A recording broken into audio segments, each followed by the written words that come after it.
పండ్లు ఉన్న చెట్టుకి రాళ్ళేస్తారంట. కష్టపడే కుటుంబ సభ్యుడు, తండ్రి కావచ్చు, పెద్ద కొడుకు కావచ్చు, అందరూ అతని మీద పడతారు. నువ్వు ఎక్కువ కష్టపడు, ఎక్కువ తిట్లు తింటావు. మనం ఎలాంటి పరిస్థితుల నుంచి వచ్చాం? భారతదేశం ఒక పరిస్థితుల్లో బంగారాన్ని కూడా తాకట్టు పెట్టుకునే పరిస్థితి వచ్చింది. అలాంటి పరిస్థితుల నుంచి దశాబ్దం పైనుంచి మూడోసారి ప్రధానమంత్రిగా ఆయన ఈ రోజున మన దేశాన్ని నడిపిస్తూ ఉన్నాం. అలాంటి ప్రధానమంత్రిని చాలామంది ఆయన మీద మాట్లాడుతూ ఉంటే, ఆయన్ని అనకూడని మాట్లాడుతూ ఉంటే నా గుండె కదిలించేసింది, నా కన్నీళ్ళు వచ్చినాయి, బాధ వచ్చింది.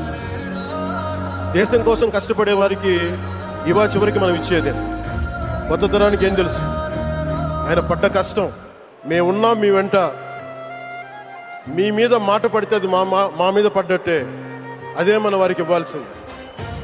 నిజంగా ఆయన జంతర్ మంత్రులు అన్ని మాట్లాడుతూ ఉంటే నేను ఈ రోజున ప్రధానమంత్రి గారికి ఒకటే ఇస్తున్నాను, మిమ్మల్ని కొట్టే నాయకుడు లేడు ఈ భారతదేశం, రాబోడు.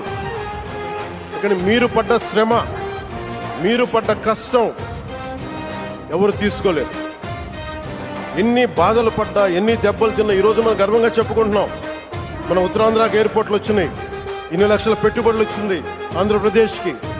25 సంవత్సరాలు లోబడి ఉన్న పిల్లలున్న ప్రతి ఒక్కరికి కూడా నేను ఈ సందర్భంగా తెలియజేస్తాను, పిల్లల్ని సరైన దారిలో పెట్టడం, సరైన సంస్కారాలు నేర్పించడం చాలా చాలా అవసరం. ఆయన తిట్టిన, ఎన్ని దూషించారో వారిని కూడా పెద్ద మనసుతోటి క్షమించారు ఆయన.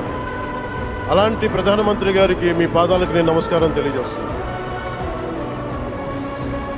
నిజంగా మీ ఉన్నతి, మీ ఔన్నత్యం ఈరోజు చాలా చాలా స్ఫూర్తిదాయకం. హనుమంతుడికి మనం ఏమి ఇవ్వగలం? నువ్వెంత గొప్పగా లంఘించావు, ఎంత కష్టపడ్డావు. ఏ దేవతకైనా ఇవ్వాల్సిన స్తుతే. వాళ్ళు మన నుంచి ఏమి కోరుకోరు.